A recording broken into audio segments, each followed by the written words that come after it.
Meaning of dodgeball.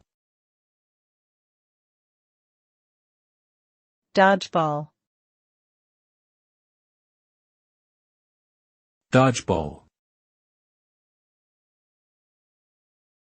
Dodgeball. Dodgeball. Dodgeball is a sport often played in schools and gymnasiums where players throw balls at each other with the objective of hitting their opponents while avoiding being hit themselves.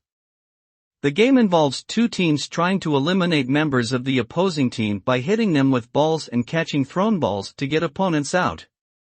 The winning team is the one that eliminates all members of the other team. Dodgeball requires agility, quick reflexes, and strategy to succeed. It can be both enjoyable and challenging for those who participate.